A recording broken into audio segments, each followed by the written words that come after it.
Buen día. A continuación les hablaremos de la explicación científica y no científica. Mi grupo está conformado por Andrés Camacho, Tatiana Leal, Eliot Bigot, Adriana Romero y quien les habla María Paula Salcedo. Ahora sí, comencemos. ¿Qué es la ciencia? La ciencia es un sistema que organiza y ordena el conocimiento a través de preguntas comprobables y un método estructurado que estudia e interpreta los fenómenos naturales, sociales y artificiales. El conocimiento científico se obtiene mediante observación y experimentación en ámbitos específicos. Dicho conocimiento es organizado y clasificado sobre la base de principios explicativos, ya sean de forma teórica o práctica. A partir de esto se generan preguntas y razonamientos, se formulan hipótesis, se deducen principios y leyes científicas y se construyen modelos científicos, teorías científicas y sistemas de conocimientos por medio de un método científico. ¿Qué es un método científico? Es una metodología para obtener nuevos conocimientos que ha caracterizado históricamente a la ciencia y que consiste en la observación sistemática, medición, experimentación y la formulación, análisis y modificación de hipótesis. El método científico se realiza de la siguiente manera. Primero, se hace una pregunta. Segundo, se realiza una investigación a fondo del tema. Tercero, se construye una hipótesis. Cuarto, se testea la hipótesis con experimentos. Quinto, se analizan resultados y se determinan las conclusiones si la hipótesis es verdadera o es falsa. Si el caso es que la hipótesis es falsa, se intenta y se piensa de nuevo para construir una hipótesis nueva. Y sexto y último, se realiza un informe. La explicación científica. Ha habido mucha discusión y debate en torno al significado de la explicación. Para nuestro propósito, la explicación se considera como cualquier respuesta razonada o satisfactoria al porqué de los hechos, cosas, fenómenos o acontecimientos. Como tal, hay una necesidad de la explicación. Para contextualizar, formulemos algunas preguntas. ¿Por qué tienen peso los cuerpos? ¿O por qué una varilla introducida en un recipiente de agua a la luz del día se le percibe quebrada? ¿O por qué cuando se viaja en un bus que se desplaza en un movimiento uniforme y rectilíneo, si éste frena bruscamente nos impulsamos hacia adelante? ¿O por qué el agua de los océanos no se va al espacio? Cada una de estas preguntas tienen respuestas. Esto constituye una explicación. Como tal, la explicación comienza cuando se tiene un problema o algo desconocido o no comprendemos a qué se debe el comportamiento de ciertos hechos de la realidad. Por lo mismo que nos preguntamos el porqué de las cosas. Y para hallar las causas que lo originan, se comienza a ensayar una o varias hipótesis, a partir de las cuales es posible deducir lógicamente la proporción que se describe el hecho problemático y que cuando esto se logra satisfactoriamente en algún momento se tendrá una propuesta de explicación científica. Por el momento y para nuestros propósitos más inmediatos, daremos una interpretación muy amplia del término explicación, que se considera como cualquier respuesta razonada satisfactoria al porqué de los hechos, fenómenos y cosas. Requisitos de la explicación científica. Primero, poseer hipótesis, leyes, teorías y datos científicos, categorías que sirven de base y sustento legal. De lo contrario, resultarán falsas y no válidas para ser contrastadas con la experiencia y de la realidad objetiva. Segundo, que la argumentación que se ofrece sea lógicamente correcta, es decir, que muestre la certeza de una explicación clara y convincente. Tercero, ser sistemáticamente porque los enunciados sistematizados en categorías científicas estén coherentemente organizados y ligados mutuamente, de tal manera que las ideas que sirvieron de base al que las sigue se consiguieron en base a procesos metodológicos. Necesidad de la explicación. Tormi sugiere que la necesidad de obtener una explicación proviene de una reacción sorpresa ante una experiencia. Esta sorpresa surge ante la no adecuación entre la experiencia en sí y nuestras expectativas en una cierta situación dada, y nos ofrece un ejemplo sencillo. Un palo que todos consideramos recto se quiebra a ser arrojado al agua. Algunos reaccionarán ante este hecho diciendo ¿y qué? A otros los divertirá. Algunos los considerarán extraño y sorprendente. Esta última reacción es la que conduce a hacer preguntas. Tony trata el tema de la siguiente manera. Lo desconcertante de la situación radica en lo que en principio nuestros sentidos percibían como algo equivocado y congruente, se hace ambiguo y contradictorio. Ante este hecho, existen tres tipos de conflicto. Primero, entre lo que alega un mismo observador de una misma propiedad un momento diferente, comienza por decir es recto, pero luego alega que es curvo. Segundo, entre lo que alegan diferentes observadores acerca de la misma propiedad al mismo tiempo. Algunos dicen se tuerce hacia la izquierda y otros dicen se tuerce hacia la derecha y otros solo está torcido. Tercero, entre la evidencia que presentan los diferentes sentidos sobre la misma propiedad al mismo tiempo. Si se mira, se diría que está torcido, pero al tocarlo parece que está derecho. Ante estos conflictos se pregunta uno, ¿qué es lo que sucede en realidad? ¿O está torcido o no? Y si este es el caso, ¿hacia la izquierda o hacia la derecha? Y si no lo está, ¿por qué parece como si lo estuviera? Al hacer estas preguntas, empieza uno a reclamar una explicación del fenómeno. En consecuencia, la explicación es deducir un resultado inesperado, fuente de conflicto o sorpresa que podríamos explicar el fenómeno del palo en el agua, refiriéndonos a la ley de Snell, y mostrar así que el fenómeno se repite siempre en las mismas circunstancias. Sin embargo, al elaborar la explicación, podemos toparnos con otras sorpresas y conflictos que requieran a su vez una explicación, iniciándose así un proceso de interacción de preguntas y respuestas que finalmente desemboquen en un sistema organizado de conocimientos al que se tiene que deducir cuando necesitamos explicaciones válidas a toda clase de fenómenos, o esto es la concepción científica. Entonces, ¿cómo es elaborar una explicación? ¿Cómo se elabora una explicación? Se puede decir que el propósito de la explicación es hacer de un resultado inesperado uno esperado, hacer un fenómeno extraño se convierta en natural o normal. En general, hay tres formas de conseguirlo. Algunos alegan que éstas se excluyen mutuamente, otros son complementarios y otros vienen a ser lo mismo a la larga. Sin embargo, vamos a examinar muy brevemente sus características. Primero, la forma más común de construir explicaciones es la que se conoce generalmente como deductivo.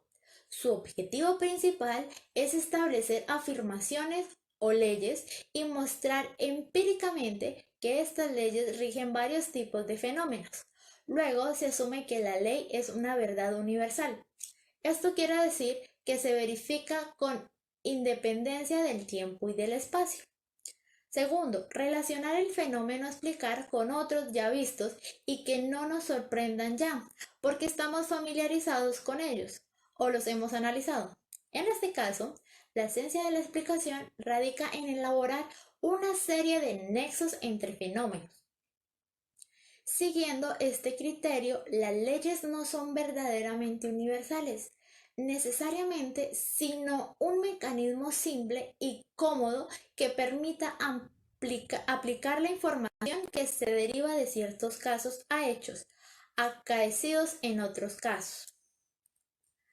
Tercero, explicación mediante un modelo. Esta explicación permite hacer predicciones adecuadas y resulta veraz, en tanto que no contiene contradicciones. En este caso, utilizamos la analogía para convertir algo difícil o extraño en algo que conocemos razonablemente bien.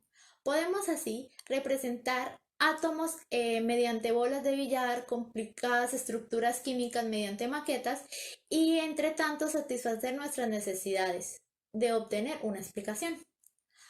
Los caminos de la verdad, de la explicación científica.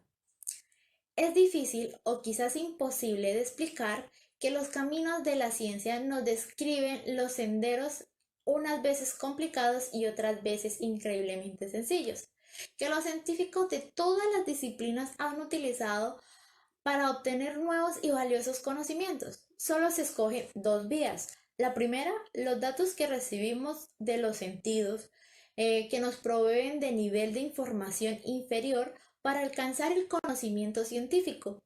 Cuando se transforma esta información en palabras, aparece una serie de afirmaciones en desorden, a la que a veces llamamos información factual. Las palabras y símbolos que usamos para describirlas se ordenan en partes. Situamos estos hechos parcialmente ordenados en grupos y categorías y por lo tanto imponemos un cierto orden aparentemente racional. Este procedimiento supone transformar afirmaciones empíricas y universales en diferentes tipos de fenómenos. Segunda vía, es una afirmación acerca de la naturaleza de la realidad que exploramos. En su aceptación más sencilla, implica algún tipo de imagen intuitiva de la estructuración de la realidad en donde identificamos imágenes o con modelos a priorísticos. A continuación, les daré un ejemplo. Ejemplo de explicación científica.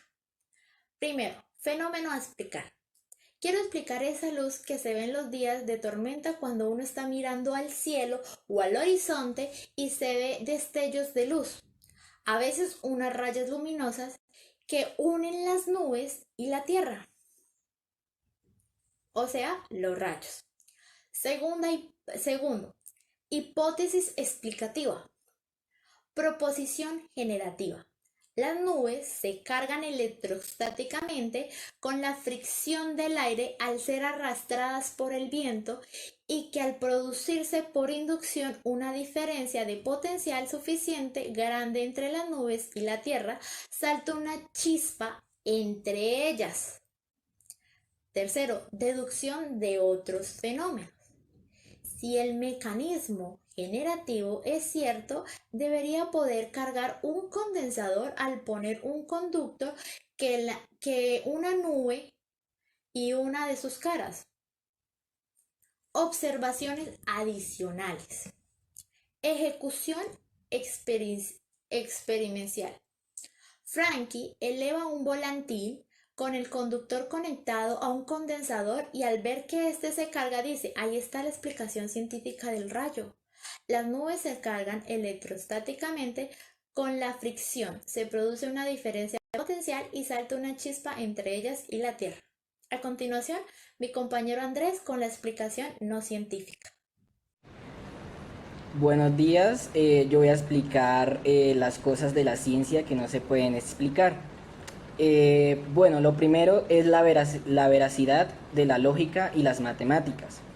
Teniendo en cuenta que la ciencia se basa en gran medida en la lógica y en la matemática, le resulta muy difícil poder explicar por medio de la lógica y de la matemática algunos eventos. Por ejemplo, está como, bueno, esto tiene que ver mucho con la teoría del caos, que pues la teoría del caos es más como poder eh, predecir, gracias a las matemáticas o al pensamiento lógico, poder predecir algún evento, ¿sí? En el futuro. Dentro de la teoría del caos también está el ¿qué? El efecto mariposa, que pues quiere decir que por ejemplo en un momento en el que una mariposa junte sus alas o toquen sus alas, puede pasar cualquier cosa en el mundo, ¿sí? Cualquier evento. Por eso pues a la ciencia se le hace muy difícil poder predecir un evento, ya sea pues sí, un evento natural que pueda pasar en el mundo. El segundo son los conceptos éticos y morales.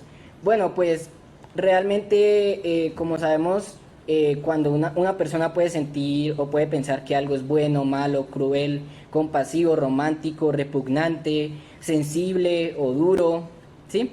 En cambio, para otra persona puede ser completamente diferente, ¿sí? Esto quiere decir que pues la verdad el método científico, digámoslo así, solamente puede como comprobar un hecho en concreto, ¿sí? No puede hablar en base a lo moral, no puede decir que esto es bueno, esto es malo, ¿sí? ¿Por qué? Porque otra persona piensa muy diferente, ¿sí? Mientras para una persona algo es bueno, para otra es malo.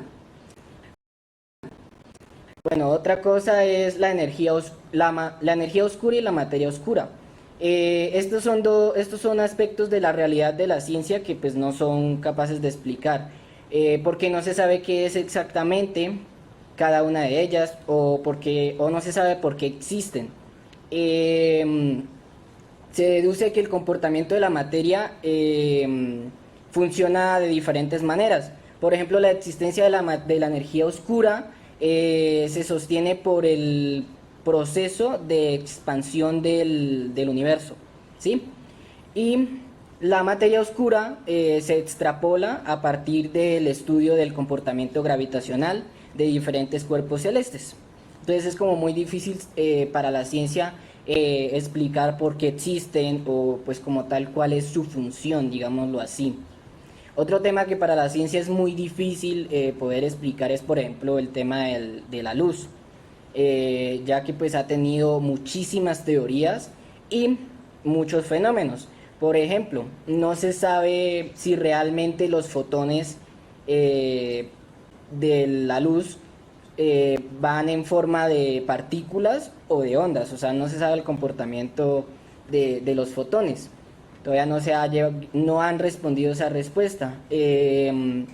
También, según, por ejemplo, la teoría de la relatividad de Einstein, dice que la velocidad de la luz es la velocidad máxima que es posible, o sea, la más rápida que puede haber.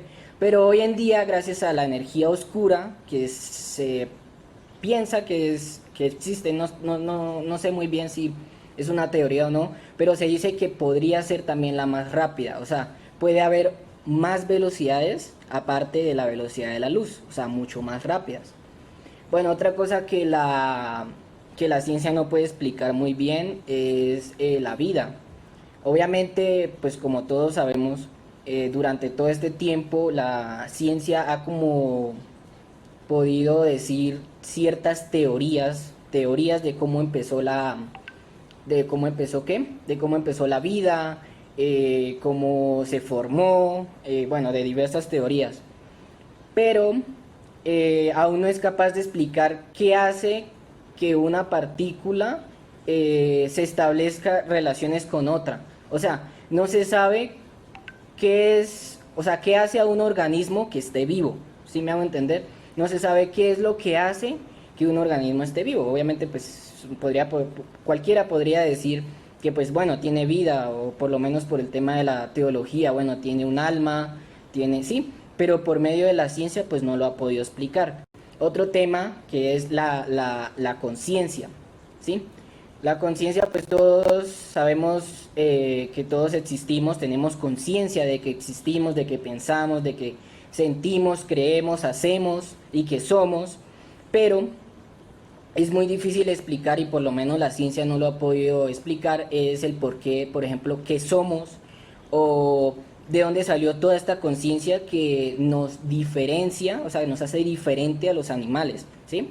Porque obviamente algo que pueda ser diferente de un ser humano a un animal es que pues nosotros tenemos conciencia, pero la ciencia no ha podido explicar el por qué nosotros tenemos conciencia y por qué somos, porque al tener conciencia somos diferentes, por ejemplo, a los animales. Bueno, también otro es los agujeros negros. Bueno, si bien se sabe que surgen a partir de la muerte de una gigante roja y absorben toda la materia, eso se sabe, radiación e incluso la luz no puede escapar de ella. Incluso son muy difíciles de ver. Bueno, como se sabe, pues también la materia la absorbe y pues por ejemplo, uno de los grandes misterios es que no se sabe a dónde va, ¿sí? Si, por ejemplo, las leyes de la física no tienen, o sea, no encuentran el sentido de saber a dónde va, ¿sí? No se sabe a dónde va todo eso que absorbe o, bueno, dicen que pues puede ir a otra parte del universo, pero no está comprobado y no es algo que la ciencia pueda decir, esto es lo que pasa. Otra cosa es el destino del universo. Una de las preguntas más fundamentales para los científicos es hacia dónde vamos, o sea, hacia dónde va el universo. La creencia general es que en la realidad eso depende de un factor desconocido, ya que pues se mide la densidad de la materia y la energía que hay en el cosmos. Bueno, con mayor unidad el universo sería una esfera, o sea, se ve como una esfera, podría decirse, que cada vez se va haciendo más y más y más y más grande. Pero los científicos no, o sea, como que no saben hacia dónde va, no saben si realmente se está expandiendo, no saben si de pronto, digamos, si en el caso de que se estuviera expandiendo, ¿qué pasaría si dejara de expandirse? Pero pues los científicos confían en que el universo seguirá expandiéndose de manera infinita. Bueno, y el último es sobre los universos paralelos, que este pues lo hemos escuchado por muchos científicos. Hay muchísimos científicos que apoyan la hipótesis de que es posible que existan los llamados universos paralelos y pues que son, o sea, son infinitos, son muchísimos. Las leyes de la física cuántica nos dicen que la configuración de las partículas dentro de cada espacio es infinita y que esta configuración debe y necesariamente repetirse. O sea que lo que quiere decir es que hay una infinidad de universos paralelos.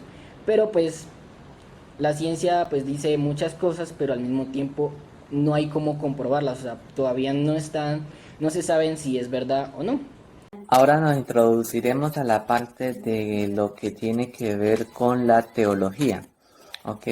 Esto partiendo desde la explicación no científica, ¿ok?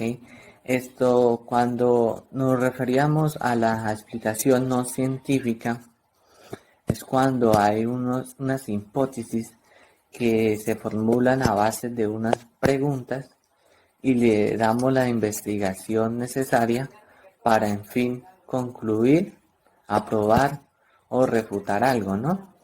Pero en la explicación no científica, a veces en la naturaleza, porque la naturaleza es muy extraordinaria, tiene muchas cosas que la ciencia, especialmente ella, se comienza a cuestionar, a hacer preguntas, que por qué son esos, por qué son esas cosas.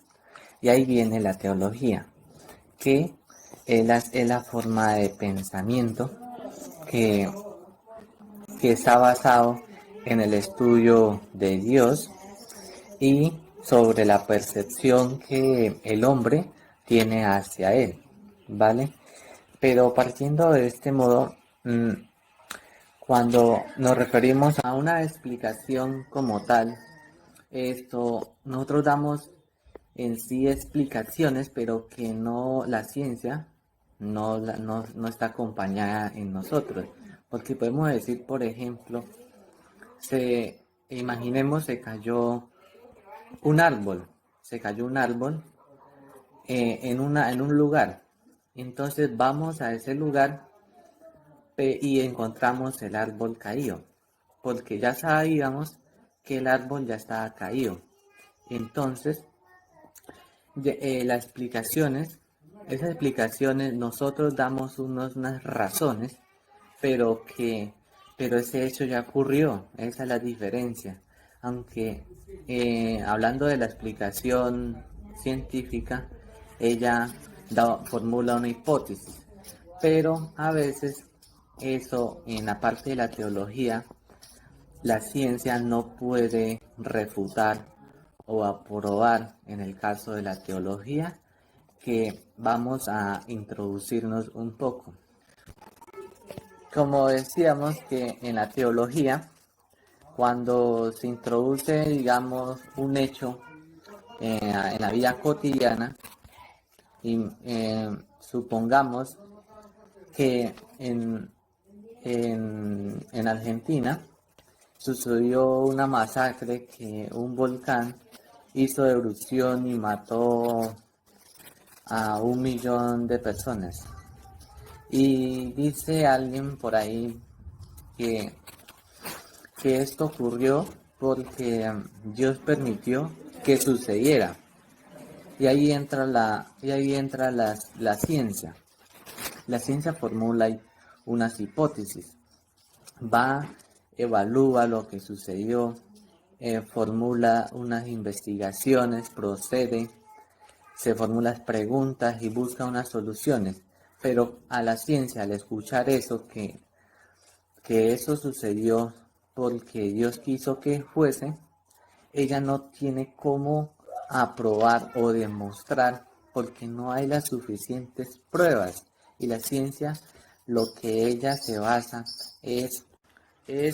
consiste en desarrollar un proceso de eliminación de toda forma de indeterminación del lenguaje corriente, o sea, el lenguaje natural que nosotros tenemos más basado o más desarrollado, pero en el caso de la teología, la ciencia no encuentra las suficientes pruebas o razones o demostraciones que para que ella apruebe o acepte esa hipótesis que se formulan algunas personas o instituciones que se basan en, digamos, en el estudio que tiene que ver con Dios, con las religiones.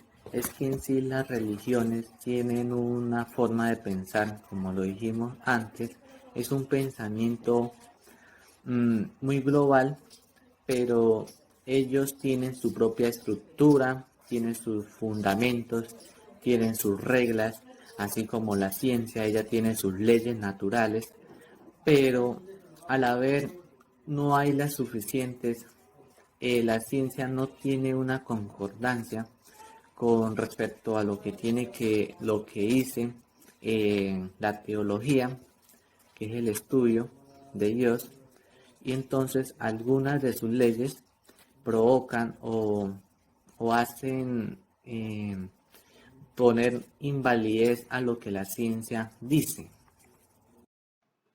Orígenes de la filosofía y qué tiene que ver con la ciencia. Los seres humanos siempre se han preguntado cómo funciona el universo, por qué existen las cosas, cuál es el sentido de la vida, qué es lo más importante, qué es el bien y qué es el mal. Las primeras respuestas que la humanidad le dio a estas preguntas fueron los mitos, épicas historias sobre dioses y seres sobrenaturales que dieron origen al mundo, pusieron en orden el cosmos y dictaron normas de convivencia.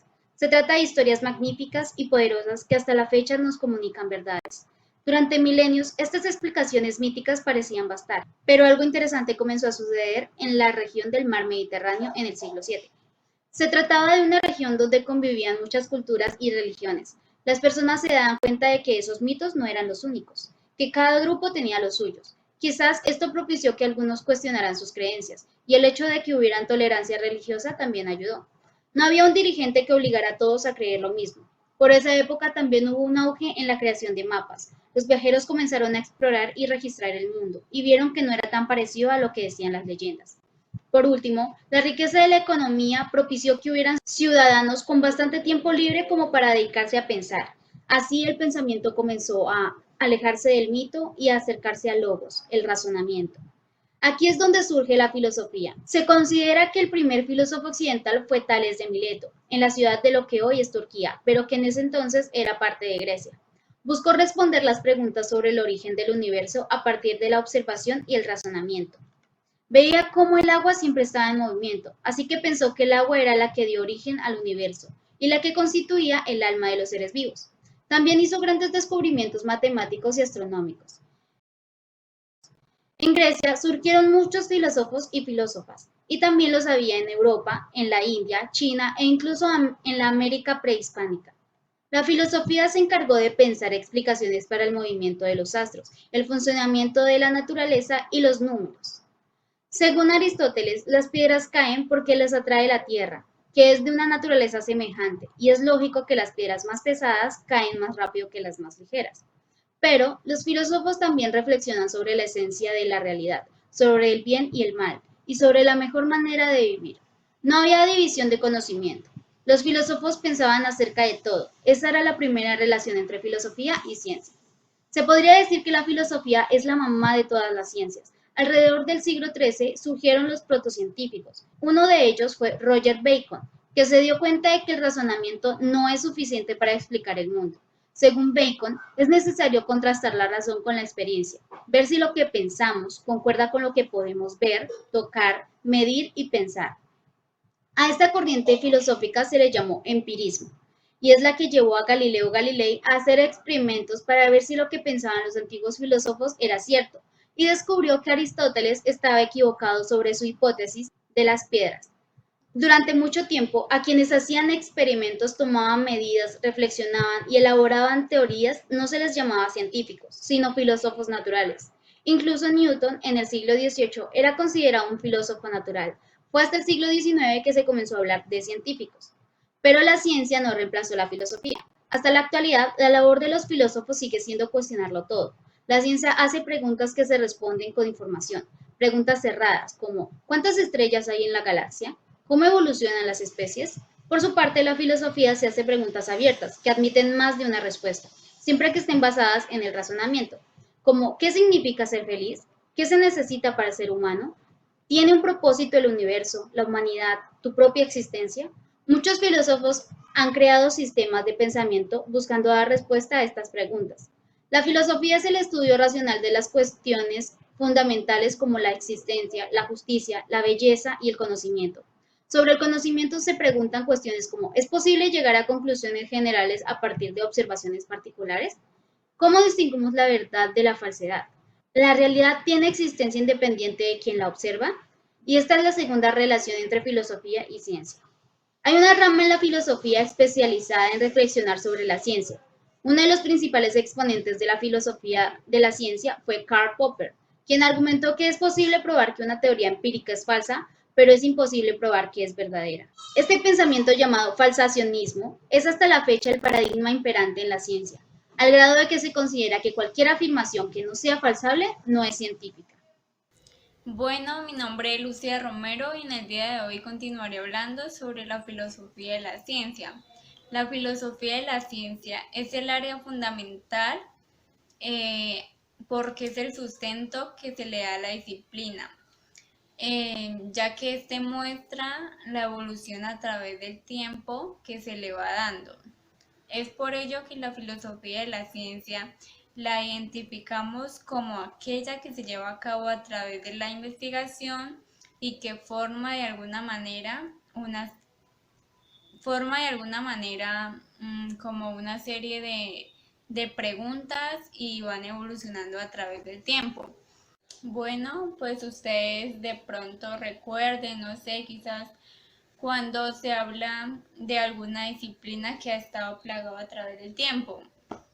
Pues esto se basa por grandes filósofos que, que precisamente se encargan de acumular el conocimiento y irlo mejorando, pues para que el conocimiento filosófico, científico se vaya mejorando a través del tiempo. Por otra parte, también es importante la formulación y el uso del método científico. Pues el método científico se basa prácticamente en una serie de pasos que esto nos sirven para poder establecer una guía o una metodología no reconocida. También nos garantiza llegar a un mismo resultado. Tenemos los tipos de razonamientos. Pues los razonamientos nos sirven para llegar a conclusiones importantes. Recordamos que existen diferentes tipos o métodos para poder abordar una investigación, como lo es deductivo, inductivo, analógico y el sintético. Por otra parte, también tenemos las implicaciones de los diferentes métodos que de alguna manera estos están inversos dentro del desarrollo de la ciencia. Pues la teoría del conocimiento es el núcleo de toda ciencia, pues este está plagado por una epistemología. La epistemología es precisamente la parte de la filosofía que sirve a los principales métodos y procesos del conocimiento humano. También es conocido como gnoseología. Asimismo, el conocimiento está plagado de esta manera filosóficamente. Bueno, durante la primera mitad del siglo XX, los filosóficos clásicos de la ciencia se enfocan precisamente en la obtención de productos o resultados científicos, concentrando el análisis en cuestiones que atañen a las hipótesis y teorías que constituyen el conocimiento.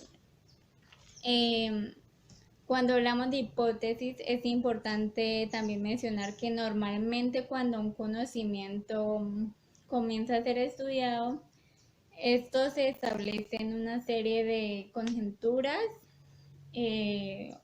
o soportes o supuestos básicos tentativos, los cuales se les conocen como hipótesis.